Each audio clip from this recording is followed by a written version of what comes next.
সন্মানীয় সভাপতি বিশ্বজিৎ রায় চৌধুরী মহাশয়, অসম প্রদেশ কংগ্রেস কমিটির সম্পাদক রেহানুদ্দিন সাহা, আমার হোজাই জিলা কংগ্রেসের সাধারণ সম্পাদক দেবব্রত সাহা কাকড়িয়া, জিলা পরিষদের প্রাক্তন সদস্য বন্ধু নুর আহমেদ কাকড়িয়া, প্রাক্তন ব্লক সভাপতি বিশ্বজিৎ কাকড়িয়া, ইয়াত উপস্থিত থাকা ব্লক কংগ্রেসের সভাপতিসকল, যুৱ কংগ্ৰেছৰ বিধানসভা সমষ্টি হোজাই, লামডিং আৰু বিনাকান্দি তিনিটা বিধানসভা সমষ্টিৰ সভাপতি, উপসভাপতি প্ৰমুখ্যে ইয়াত উপস্থিত থকা কংগ্ৰেছৰ মেৰুদণ্ড যুৱক বন্ধু, আপোনালোকে আমি ভাবোঁ যে আমাৰ যুৱকসকল আমাৰ কংগ্ৰেছৰ মেৰুদণ্ড এজন মানুহ সুস্থ আৰু সবল ফুটকৈ থকাৰ কাৰণে মেৰুদণ্ডডাল আমাৰ ঠিক থাকিব লাগে। যদি মেৰুদণ্ডডালত যদি বেমাৰ থাকে, যদি শ্লিপ ডিছ হৈ যায়, তেতিয়াহ'লে সেই মানুহজন পংক হৈ যাব। গতিকে যুৱ কংগ্ৰেছ পঠিয়াই দিব পাৰে। আমি মই ভাবিছিলোঁ যে আজি স্পীকাৰলৈ মানে হুলস্থুল হ'ব, খুব কিয় ভয় কম। দুৰ্ভাগ্য আপোনালোকৰ পৰা সেই আৱাজ মই নাপাওঁ।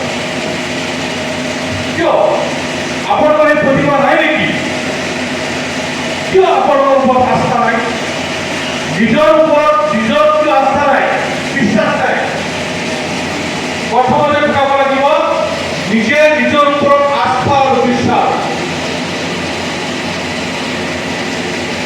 চিন্তা কৰা মনত ৰাখিব। প্ৰথমে আপুনি ইচ্ছা কৰিব লাগিব যে মই এইটো কৰিম। তাৰপিছত আপোনাৰ অন্তৰত আপুনি আপোনাৰ নিজৰ ওপৰত বিশ্বাস ৰাখিব লাগিব যে মই এইটো পাৰিম।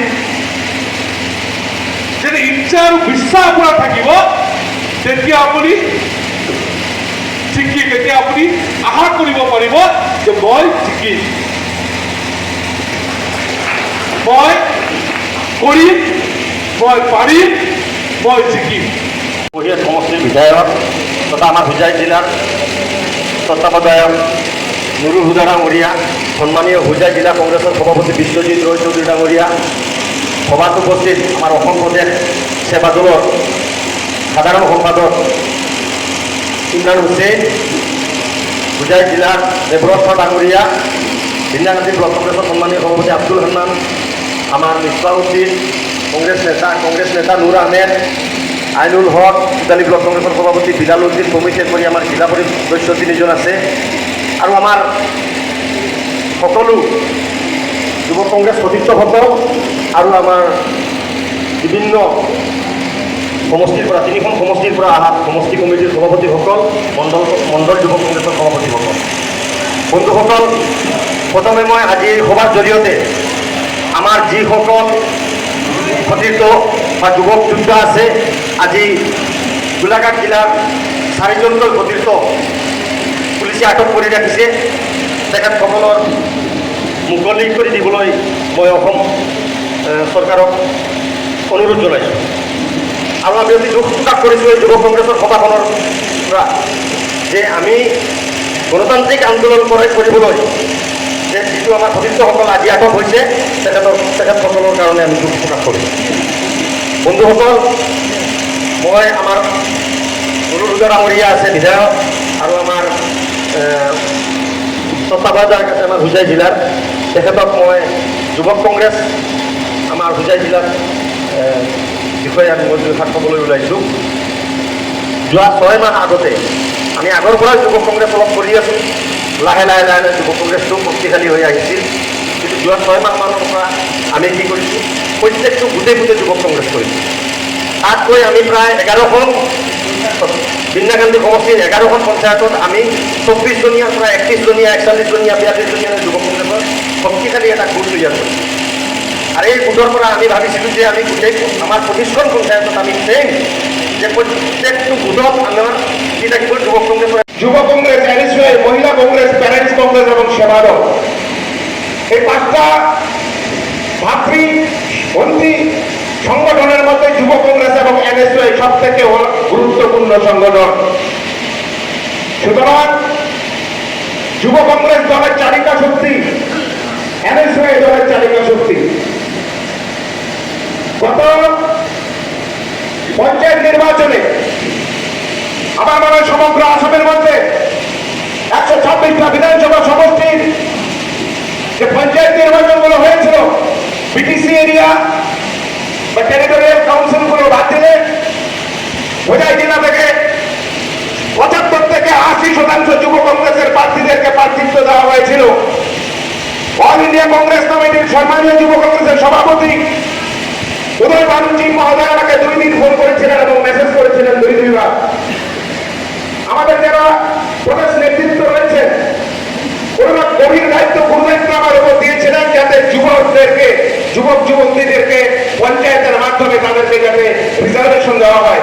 সেই ক্ষেত্রে আমি প্রায় 80% যুব কংগ্রেসের প্রার্থীদেরকে বিভিন্ন জায়গাগুলোতে কিন্তু আমরা পঞ্চায়েতের প্রতিনিধি হিসাবে আমরা প্রার্থিত্ব দিয়েছিলাম এবং আমি স্যারকে বলবো প্রায় 90 থেকে 95% প্রার্থী আমাদের যুব কংগ্রেসের জিতে এসেছে এই পঞ্চায়েতে। তবে যুব কংগ্রেসের সভাপতি মহোদয়কে আমি ধন্যবাদ জ্ঞাপন করছি।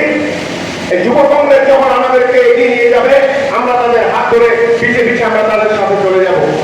কিন্তু আমার একটা প্রশ্ন, যে যুব কংগ্রেসটা যখন থেকে ভোটের মাধ্যমে যুব কংগ্রেসের সভাপতি নির্বাচন হয় বা সংগঠন তৈরি হয়, সেখানে কিন্তু যুব কংগ্রেসীদের মাধ্যমে, নেতৃত্বের মাধ্যমে কিন্তু একটা বিভাজন আমরা দেখতে পাই। দীর্ঘ বহু বছর আগে থেকে এই সিস্টেমটা সমগ্র ভারতবর্ষে, শুধু আসামে নয়, সমগ্র ভারতবর্ষে এই সিস্টেমটা চলছে। দলাদলিটা খুব বেশি যুব কংগ্রেসের মাধ্যমে। সুতরাং যারা নির্বাচনের সময়, যুব কংগ্রেসের নির্বাচনের সময় যারা বেশি করে সদস্য সংখ্যা করেছিল তারাই যুব কংগ্রেসের সভাপতি, উপসভাপতি, সাধারণ সম্পাদক, কোষাধ্যক্ষ পদে তারা নিয়োজিত হয়েছেন।